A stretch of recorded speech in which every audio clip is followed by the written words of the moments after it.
بسم اللہ الرحمن الرحیم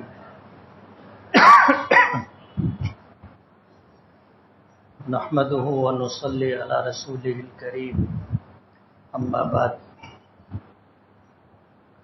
اعوذ باللہ من الشیطان الرجیم بسم اللہ الرحمن الرحیم لتجدن اشد الناس عداوة للذین آمنوا اليہود والذین اشرکوا وقال اللہ تبارک و تعالی وَتِلْكَ الْأَيَّامُ نُدَاوِلُهَا بَيْنَ النَّاسِ صدق اللہ العظیم وصدق رسولہ النبی الکریم۔ بزرگان محترم اور عزیز دوستو، قرآن کریم کی آیات میں سے دو آیتوں کا ایک ٹکڑا میں نے تلاوت کیا ہے۔ پہلا ٹکڑا ہے لَتَجِدَنَّ أَشَدَّ النَّاسِ عَدَاوَةً لِلَّذِينَ آمَنُوا الْيَهُودَ وَالَّذِينَ أَشْرَكُوا۔ قرآن کریم کو نازل ہوئے تقریباً 1450 سال ہو رہے۔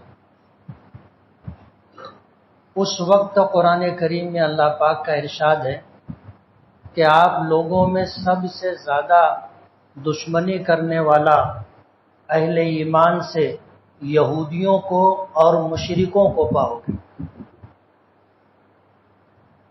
اور قرآن کریم کی دوسری آیت کی جس ٹکڑے کی میں نے تلاوت کی، اللہ پاک فرماتے ہیں وَتِلْكَ الْأَيَّامُ نُدَاوِلُهَا بَيْنَ النَّاسِ، کہ ہم فتح اور شکست لوگوں کے درمیان عدلتے بدلتے رہتے۔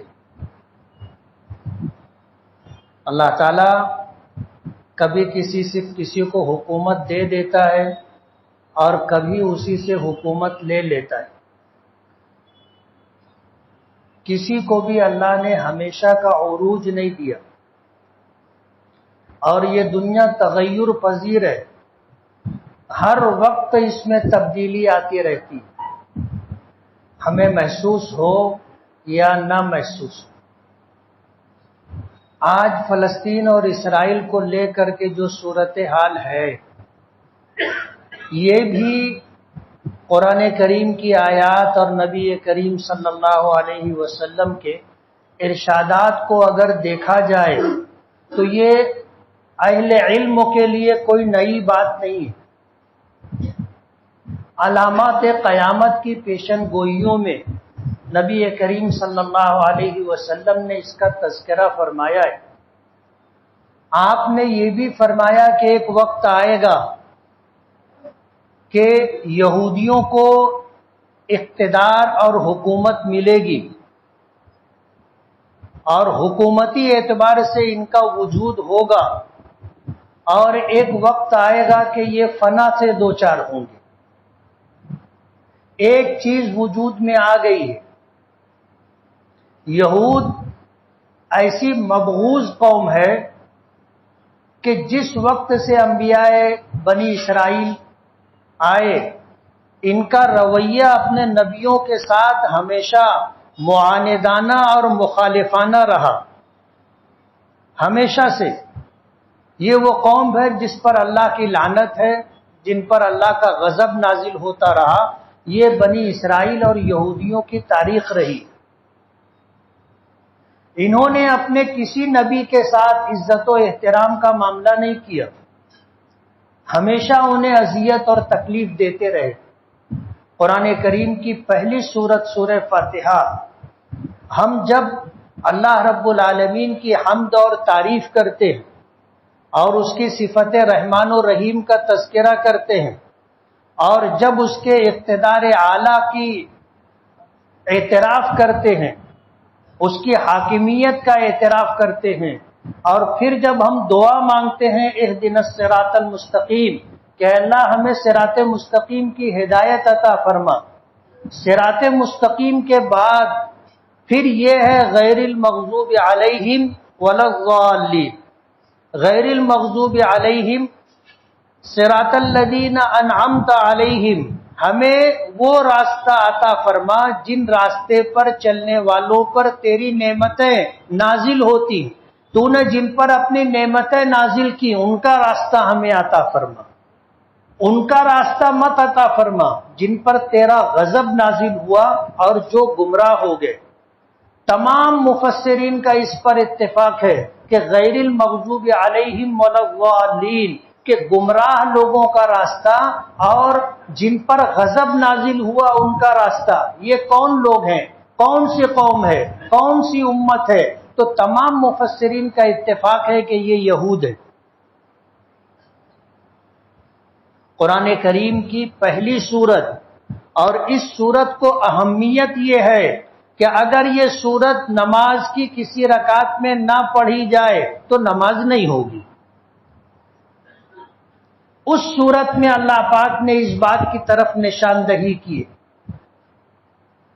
قرآن کریم کی آیات میں بنی اسرائیل کے واقعات کا تذکرہ ہے، ان کی بغاوتوں کا تذکرہ ہے، ان کی مخالفتوں کا تذکرہ ہے، انبیاء کرام علیہم الصلاۃ والسلام کو اذیت اور تکلیف دینے کا جو ان کا معاملہ رہا اس کا تذکرہ ہے۔ یہ اشارہ ہے قیامت تک آنے والے مسلمانوں کے لیے کہ یہودیوں کے ساتھ کوئی معاملہ کیا جائے تو ان کی اس تاریخ کو دیکھ کر کے کیا جائے۔ یہ بے وفا قوم ہے، یہ کبھی کسی کی نہیں رہی۔ اگر یہ اپنے نبیوں کی نہیں ہوئی تو کسی اور کی کیا ہوگی؟ یہ ان کی تاریخ رہی۔ آج کی جو صورتحال ہے یہ حضور کی پیشن گوئیوں میں سے ایک پیشن گوئی ہے کہ ان کی حکومت بنے گی۔ پہلی جنگ عظیم ہوئی تھی، تاریخ جاننے والے اس بات کو جانتے ہیں کہ اس جنگ عظیم کے بعد یہودی پوری دنیا سے بھاگ کر کے پناہ گاہ تلاش کر رہے تھے، تو ان کو وہاں پر بسایا گیا تھا۔ اور جب جنگ عظیم ثانی ہوئی اور انہوں نے اس وقت اس جنگ میں ایک فریق کی مالی مدد کی تھی اور بڑی مدد کی تھی، اس مدد کے بدلے میں جب ان سے پوچھا گیا کہ ہم تمہارے لیے کیا کریں، تو انہوں نے یہ تقاضا رکھا تھا، یہ مطالبہ رکھا تھا کہ ارض قدس کے اندر ہمیں حکومت اور اقتدار دیا جائے۔ تو اس وقت امریکہ اور برطانیہ نے فلسطینیوں کو اجاڑ کر کے ان کو وہاں پر حکومت دی تھی، اور سہارا لیا تھا اقوام متحدہ کا، کہ اقوام متحدہ نے یہ فیصلہ کیا کہ فلسطین کو دو حصوں میں بانٹا جائے، ایک حصہ اسرائیلیوں کو دیا جائے اور ایک حصہ فلسطینیوں کو دیا جائے۔ ظاہر بات ہے یہ فیصلہ ناقابل فہم تھا، کسی طرح سمجھ میں نہ آنے والی بات تھی۔ آج ایک پورا شہر مالیگاؤں مثال کے طور پر ہمارا اور آپ کا ہے، اگر کوئی طاقت کے بلبوتے پر آدھا مالیگاؤں ہم سے چھین لے اور دوسری کسی قوم کو دے دے تو کیا یہ فیصلہ سمجھ میں آنے والا ہے؟ اور کیا یہ فیصلہ قبول کیا جا سکتا ہے؟ کبھی بھی نہیں۔ تو فلسطینیوں نے اور عربوں نے آج تک اس کو قبول نہیں کیا۔ اقوام متحدہ نے فلسطین کو دو حصوں میں بانٹا، اور دو حصوں میں بانٹ کر کے اس طرح فلسطینیوں کو ان کے گھروں سے، ان کی جائیدادوں سے، ان کے علاقوں سے، ان کی زمینوں سے بے دخل کیا، اور فلسطینی اپنے حق کے لیے 1917 سے جدوجہد کر رہے۔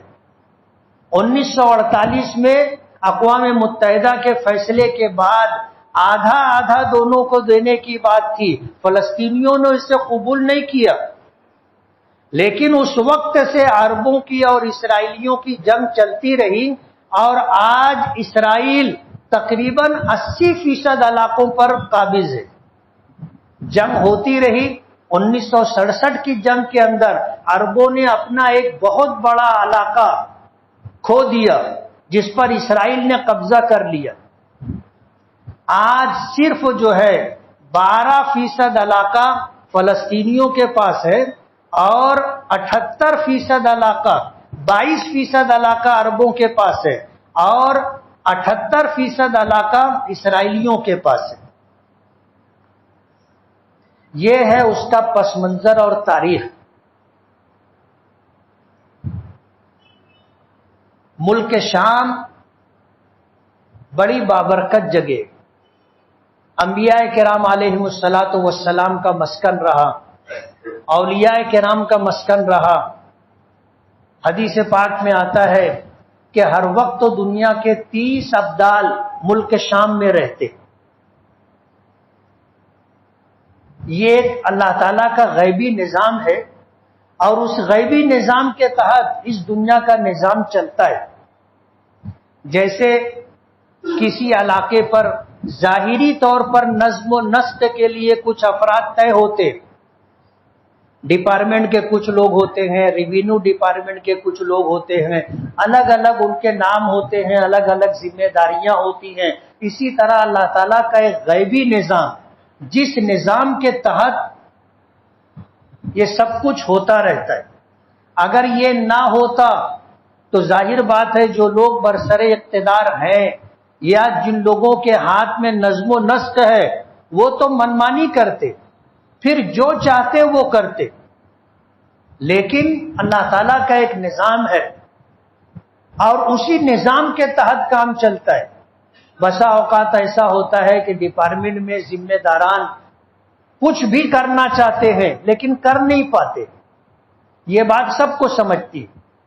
وہ چاہتے ہیں کہ ہم یہ کر لیں، یہ کر لیں، یہ کر لیں. اس میں اچھی بات بھی آتی ہے، بری بات بھی آتی ہے، لیکن خدا کا ایک غیبی نظام ہے کہ سب کچھ ہونے کے باوجود انسان کرنا چاہتا ہے لیکن نہیں کر پاتا. تو اللہ تعالیٰ کا ایک غیبی نظام ہے اور اسی نظام کے تحت جو ہے یہ دنیا چل رہی ہے.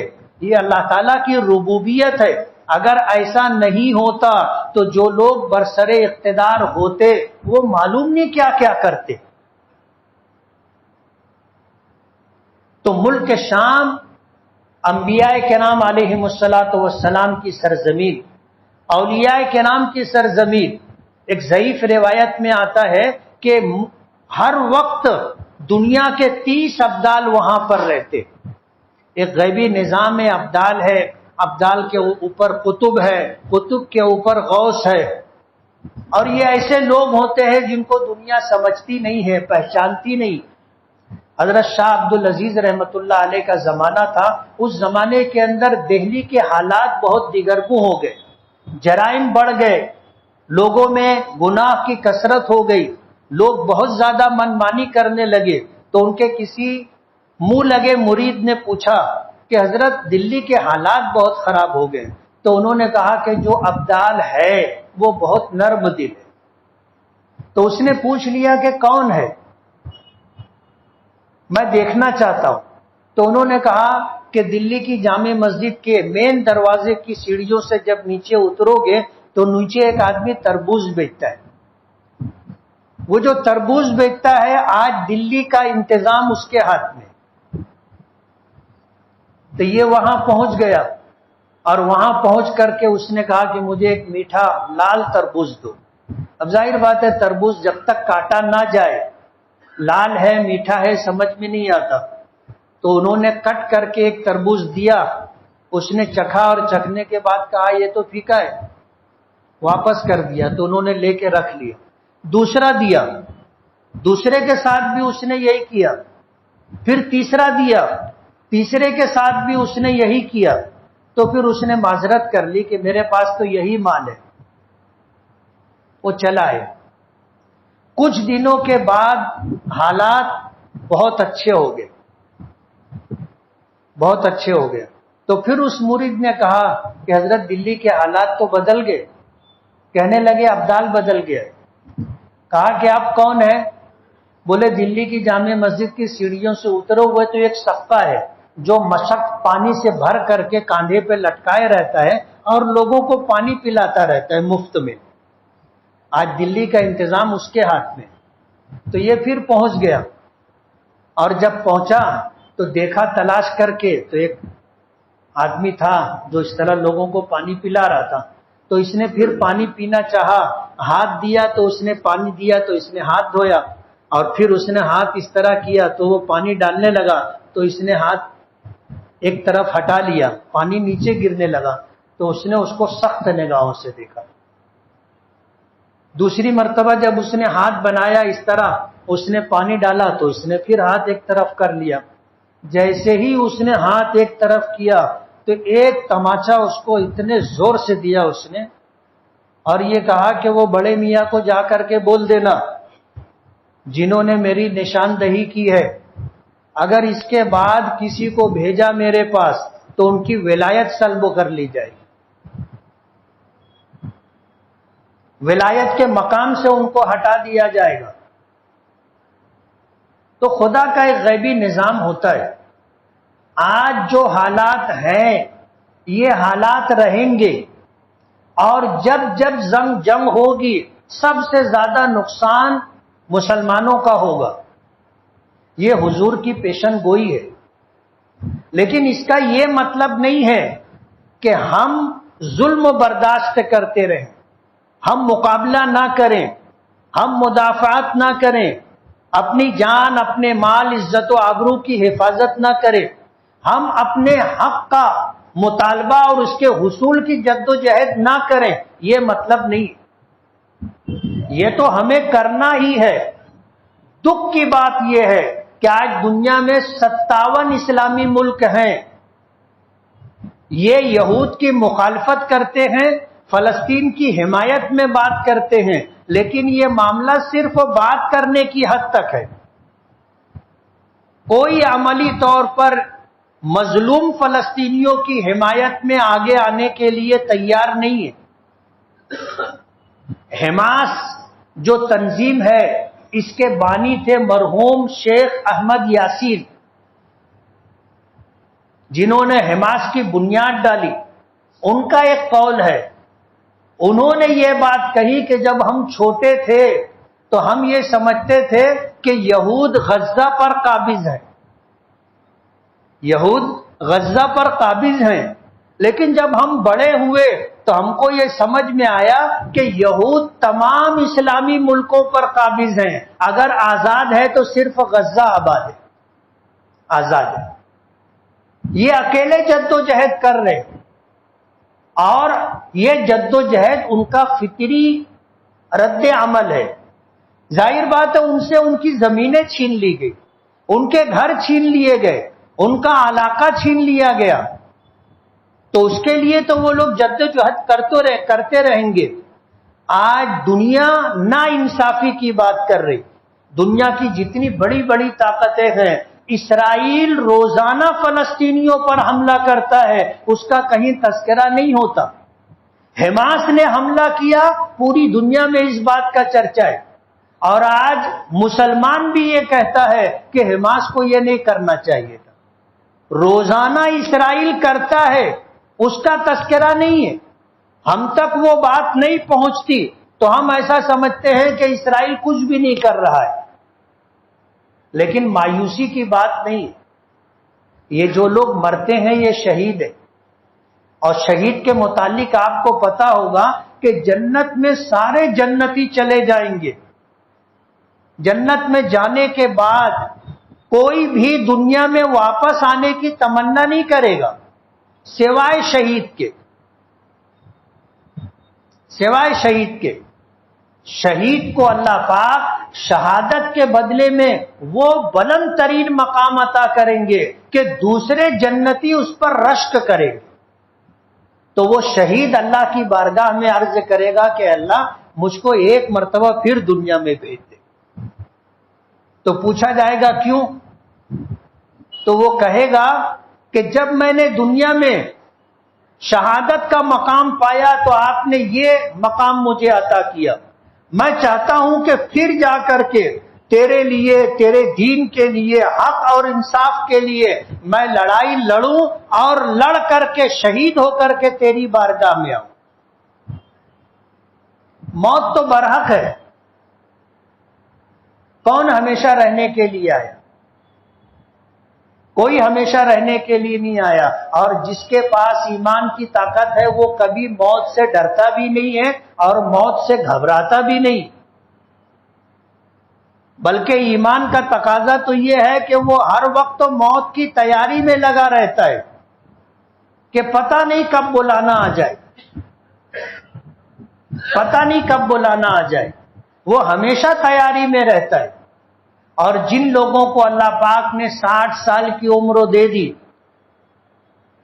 اسے یہ سمجھ لینا چاہیے کہ میں زندگی کے آخری پائیدان پر ہوں،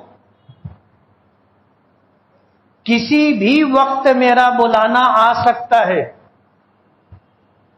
مرنے کے لیے بیمار ہونا ضروری نہیں ہے، ایکسیڈنٹ ہونا ضروری نہیں ہے، مرنے کے لیے 100 سال کا بوڑھا ہونا ضروری نہیں ہے، کبھی بھی اللہ پاک کی طرف سے بلانا آ سکتا ہے۔ تو جو 60 سال کی عمر تجاوز کر چکے ہیں انہیں یہ سمجھ لینا چاہیے کہ ہم زندگی کے آخری پائیدان پر ہیں۔ موت تو برحق ہے، سب کو آئے گی، کوئی رہنے والا نہیں ہے، اور اہل ایمان کبھی موت سے ڈرتے نہیں۔ حضرت علی رضی اللہ تعالی عنہ جب جنگ کے میدان میں مشرکین مکہ کی طرف سے ایک بڑا لشکر آیا، غزوہ احد کا غالباً تذکرہ ہے، تو مشرکین مکہ کی طرف سے مبارز کے طور پر کچھ لوگ آگے آئے، 3 لوگ آئے، انہوں نے آواز دی ابھی جنگ شروع ہونے سے پہلے 1 بائی 1 مقابلے کے لیے کوئی آئے ہمارے سامنے۔ تو 3 مشرکین مکہ کے سامنے میں انصار کی طرف سے 3 لوگ گئے، تو انہوں نے کہا کہ ہمارا تمہارا کوئی جھگڑا نہیں، ہم تم سے نہیں لڑنا چاہتے، تم واپس جاؤ، ہم تو ان سے لڑنا چاہتے ہیں جو مکہ چھوڑ کر کے آئے۔ تو پھر ادھر سے 3 لوگ نکلے، ان میں ایک حضرت علی تھے، اور حضرت علی جس کے مقابلے میں گئے اس کا نام تھا مرحب، اور عربوں میں اس کے متعلق مشہور تھا کہ یہ اکیلا 1000 آدمیوں پر بھاری ہے، اکیلا 1000 آدمیوں پر بھاری، اور حضرت علی اس کے سامنے نوجوان تھے، اور وہ اچھا تجربے کار آدمی تھا۔ تو اس نے حضرت علی کو دیکھا، ہنسا، اور ہنس کر کے کہنے لگا کہ مجھ کو پہچانتا ہے؟ تو حضرت علی نے کہا کہ ہاں میں پہچانتا ہوں، تو مرحب ہے۔ کہا کہ عربوں میں میرے متعلق کیا بات ہے تجھے پتا ہے؟ بولے مجھے پتا ہے۔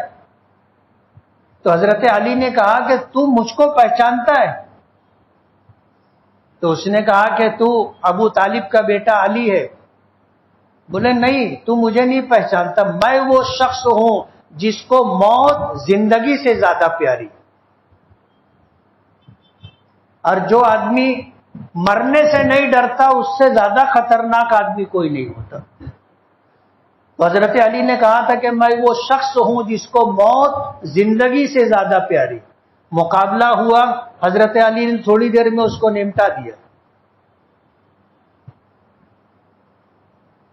تو موت تو برحق ہے، اور ایمان والا کبھی موت سے ڈرتا نہیں، اور شہادت کا مقام بہت بلند مقام ہے۔ یہ تو فلسطین کے لوگ ہیں، اور یہ سلسلہ چلتا رہے گا، کم و بیش چلتا رہے گا۔ حضور کی پیشن گوئی کے اعتبار سے اسرائیل کا وجود ہو چکا، اور اسی پیشن گوئی کا دوسرا حصہ اسرائیل کا فنا ہونا بھی ہے۔ اب ان کا فنا ہونا کون لوگ دیکھیں گے وہ تو اللہ بہتر جانتا ہے۔ حضور نے پیشن گوئی کی ہے کہ خراسان سے ایک لشکر اٹھے گا، کالے جھنڈے لے کر کے چلے گا، اور راستے میں کوئی ان کو روکنے والا نہیں ہوگا۔ یہ جائیں گے اور ارض قدس کو فتح کریں گے اور اپنا جھنڈا وہاں لہرائیں گے۔ یہ اسرائیل کا خاتمہ ہوگا۔ ہم سے زیادہ یہودیوں کو اس بات پر یقین، وہ اس بات کو سمجھتے ہیں۔ اس لیے جو ہو رہا ہے اہل علم کے لیے کوئی نئی بات نہیں ہے۔ ہمیں کیا کرنا چاہیے یہ ہمارے سوچنے کی بات ہے۔ آج جغرافیائی حالات کے پیش نظر، آج بین الاقوامی قوانین کے پیش نظر ہم کچھ نہیں کر سکتے سوائے احتجاج کے، سوائے اپنی بات رکھنے کے۔ ہم ہندوستان سے نکل کر کے جائیں اور جنگ میں شریک ہونا چاہیں تو ہم نہیں جا سکتے، ہماری حکومت ہمیں جانے نہیں دے گی، راستے میں جتنی حکومتیں ہیں ہمیں گزرنے نہیں دیں گی، ہم وہاں تک پہنچ نہیں سکتے۔ ایسا قانون دنیا والوں نے بنا کر کے رکھا ہے۔ افغانستان کے لوگوں نے کہا تھا کہ ہمیں جانے کا راستہ دے دو، ہم اسرائیلیوں سے لڑ لیں گے، لیکن کوئی بھی ان کو راستہ دینے کے لیے تیار نہیں۔ ایک وقت آئے گا کہ جانے والوں کا راستہ کوئی روک نہیں پائے گا، لیکن وہ پیشن گوئی کب پوری ہوگی اللہ بہتر جانتا ہے۔ حضور نے فرمایا خراسان سے اہل ایمان کا ایک جتھا نکلے گا کالے جھنڈے لے کر کے، راستے میں کوئی طاقت ان کو روک نہیں سکے گی، اور یہ فلسطین جائیں گے اور فلسطین ارض قدس کو فتح کریں گے اور وہاں پر اپنا جھنڈا لہرائیں گے۔ تاریخ اگر دیکھی جائے یا حدیث پاک کو اگر دیکھا جائے تو یہ لگتا ہے کہ ایک وقت آئے گا کہ ملک شام میں حضرت عیسیٰ علیہ الصلوۃ والسلام کا نزول ہوگا، اور امام مہدی حضرت مہدی جہاں ہوں گے وہاں سے وہ ملک شام پہنچیں گے، اور وہاں کی دمشق کی جامع مسجد پر حضرت عیسیٰ علیہ الصلوۃ والسلام کا نزول ہوگا۔ حضرت مہدی سیڑھی لگا کر کے ان کو اتاریں گے، اور پھر وہاں سے جو سلسلہ شروع ہوگا وہ اسلام کی فتوحات اور غلبے کا دور ہوگا۔ اور اللہ کا یہ ضابطہ ہے وَتِلْكَ الْأَيَّامُ نُدَاوِلُهَا بَيْنَ النَّاسِ کہ ہم فتح اور شکست ایک دوسرے کے حق میں عدلتے بدلتے رہتے، کوئی ہمیشہ ہی جیتے گا ایسا نہیں ہے، اور ہمیشہ لوگ ہارتے رہیں گے ایسا بھی نہیں۔ حضور پاک صلی اللہ علیہ وسلم نے جب شاہان عالم کے نام خطوط روانہ کیا تھا تو اس وقت ملک شام کا جو بادشاہ تھا عیسائیوں کا، اس کے پاس جب خط پہنچا تو اس نے اس خط کو پڑھنے کے بعد، جس میں اسلام قبول کرنے کی دعوت تھی اور اپنی نبوت اور رسالت کا اعلان تھا اور تسلیم کرنے کی بات کی گئی تھی، تو اس نے کہا تھا کہ جس علاقے سے یہ خط آیا ہے اس علاقے کے لوگ آج ہمارے ملک میں ہیں؟ لوگوں نے تلاش کیا اور بتایا کہ ہاں ہے۔ ابو سفیان جو مکے کے سردار تھے وہ ایک تجارتی قافلہ لے کر ملک شام گئے ہوئے تھے، وہ بازار میں منڈی میں تھے، ان کو بادشاہ کے دربار میں لایا گیا۔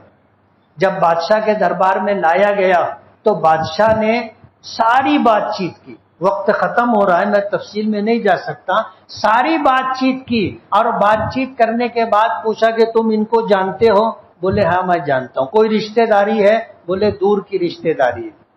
بولے میں تم سے کچھ بات پوچھوں گا، تم ہر بات مجھے سچ بتانا، جھوٹ مت بولنا۔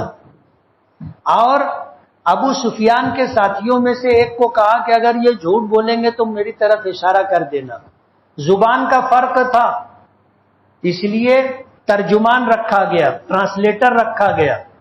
ابو سفیان سے وہ سوال کرتے رہے، یہ جواب دیتے رہے۔ ابو سفیان سے اس نے ایک سوال کیا، اور وہ بھی عیسائیت کا ایک بہت بڑا عالم تھا۔ تو اس نے پوچھا کہ تمہاری ان کی جنگ ہوئی ہے؟ بولے ہاں جنگ ہوئی ہے۔ بولے کتنی جنگ ہوئی؟ بولے کئی جنگ ہوئی ہے۔ بولے کون جیتا کون ہارا؟ بولے کبھی وہ جیتے کبھی ہم جیتے، ہمیشہ ہم جیتے ایسا نہیں، یا ہمیشہ ہم ہارے ایسا نہیں، کبھی وہ جیتے کبھی ہم ہارے۔ بدر میں ہم ہار گئے تھے اور احد میں ہم جیت گئے تھے۔ تو اس نے کہا کہ اللہ تعالیٰ کا نظام یہی ہے، وَتِلْكَ الْأَيَّامُ نُدَاوِلُهَا بَيْنَ النَّاسِ کہ اللہ تعالیٰ لوگوں کے درمیان حکومتیں اور اقتدار، فتح اور شکست عدلتا بدلتا رہتا ہے۔ کوئی ہمیشہ جیتتا رہے ایسا نہیں ہوتا، کوئی ہمیشہ ہارتا رہے ایسا نہیں ہوتا۔ ہمیں کیا کرنا ہے، اس بات پر ہمیں غور کرنا ہے۔ ہم علاقائی اعتبار سے مجبور ہیں۔ جب اس طرح کے حالات بنتے ہیں، اسرائیل کی ظلم و بربریت کا جب تذکرہ ہوتا ہے، ہمارے کانوں تک بات آتی ہے، تو ہم اس کی مصنوعات کے بائیکاٹ کی بات کرتے ہیں۔ وہ ہمارا کل وقتی دشمن ہے، ہمیشہ کا ہمارا دشمن ہے۔ ہم وقتی طور پر، جز وقتی طور پر اس کی مصنوعات کا بائیکاٹ کرنے کی بات کرتے۔ ظاہر بات ہے یہ تو برابر نہیں۔ اگر وہ ہمارا کل وقتی دشمن ہے تو ہمارا بھی فرض بنتا ہے کہ ہم ہمیشہ فلسطینیوں کے حق میں دعا کرتے رہے، ہمیشہ دعا کرتے رہے، اور اس کی مصنوعات کا ہمیشہ بائیکاٹ کرے۔ یہ جو بائیکاٹ کی بات آتی ہے، علامتی طور پر اپیل کر دی جاتی ہے، اور چند دن لوگ اس کو فالو کرتے ہیں، اور اس کے بعد پھر زندگی معمولات پر آ جاتی۔ جو کل وقتی دشمن ہے، ہم اس کی جو ہے جز وقتی مخالفت کرتے ہیں۔ یہ کہاں کی انصاف کی بات ہے؟ اور جب حالات خراب ہوتے ہیں تو ہم فلسطینیوں کے حق میں کبھی کبھی دعا کرتے۔ حدیث پاک میں آتا ہے، من مات ولم یغزو ولم یحدث بها نفسه مات علی شعبۃ من نفاق، کہ جو شخص اس حالت میں مرے کہ اس نے جہاد نہیں کیا، من مات ولم یغزو، اس حال میں مرا کہ اس نے جہاد نہیں کیا، ولم یحدث بها نفسه، اور اس نے جہاد کے لیے نیت اور ارادہ نہیں کیا، مات علی شعبۃ من نفاق، تو وہ منافق ہو کر کے مرا ہے۔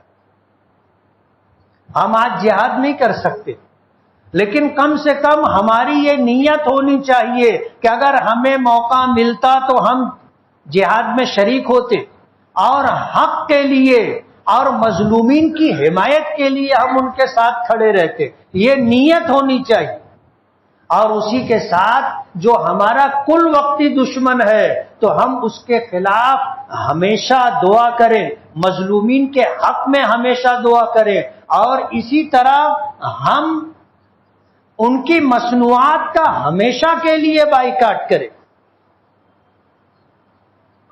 آپ اگر صرف بائیکاٹ کرنا بھی شروع کر دو گے، بائیکاٹ کرنا بھی شروع کر دو گے تو آپ کو یہ پتا چلے گا کہ ان کا کتنا اربوں خربوں کا نقصان ہو گیا۔ لیکن ہم لوگ علامتی اپیل کرتے ہیں اور دو چار موقع پر کہتے ہیں کہ نہیں میں نہیں پیتا، اور پھر ہفتے بھر کے بعد پھر سب چالو ہو جاتے۔ تو یہ بھی غلط ہے۔ آپ ہمیشہ کے لیے بائیکاٹ کریں اور ہمیشہ مظلوم فلسطینیوں کے حق میں دعا کرتے رہیں۔ یہ ہماری ذمہ داری بنتی، یہ ہمیں کرنا ہے۔ ملک شام کی تاریخ، یہودیوں کی تاریخ، فلسطینیوں کی تاریخ ایک لمبا موضوع ہے۔ بہت مختصر کر کے میں نے آپ کو بتایا، اور مایوسی کی بات نہیں کی، حوصلے کی بات کی۔ اہل علموں کے لیے یہ کوئی نئی بات نہیں ہے، یہ حضور کی پیشن گوئی تھی، آدھی پوری ہو گئی ہے، ان کی حکومت بن گئی ہے۔ ایک وقت آئے گا ساری دنیا کے یہودی وہاں اکٹھا ہوں گے، اور پھر یہ وقت آئے گا کہ سب کو اللہ نمٹا دیں گے۔ حدیث پاک میں آتا ہے کہ اگر کوئی یہودی جان بچانے کے لیے پتھر کی چٹان کے پیچھے بیٹھا ہوگا اور وہاں سے کوئی مجاہد گزر رہا ہوگا تو وہ پتھر کی چٹان بولے گی کہ میرے پیچھے یہودی چھپا ہے۔ آپ سوچو دنیا ان کے لیے کتنی تنگ ہو جائے گی، کہیں ان کو پناہ نہیں ملے گی۔ ایک غرقد کا درخت ہوگا جو ان کو پناہ دے گا۔ تو یہودی آج پورے اپنے علاقے میں غرقد کا درخت لگا رہے۔ ہم سے زیادہ یقین ان کو ہے، بجائے زیتون کا درخت لگانے کے وہ لوگ غرقد کا درخت لگا رہے۔ اس لیے ہماری ذمہ داری یہ ہے کہ ہم ہمیشہ فلسطینیوں کے حق میں دعا کریں اور ہمیشہ کے لیے ان کی مصنوعات کا بائیکاٹ کریں۔ آپ اگر ایسا کرو گے تو آپ سمجھ لو کہ جہاد میں آپ کہیں نہ کہیں شریک ہے، آپ فلسطینیوں کے شانہ بشانہ ہیں، اور اس نیت سے ان کی مصنوعات کا بائیکاٹ کریں گے۔ اللہ تعالی ہمیں عمل کی توفیق دے۔ وآخر دعوانا ان الحمد للہ رب العالمین۔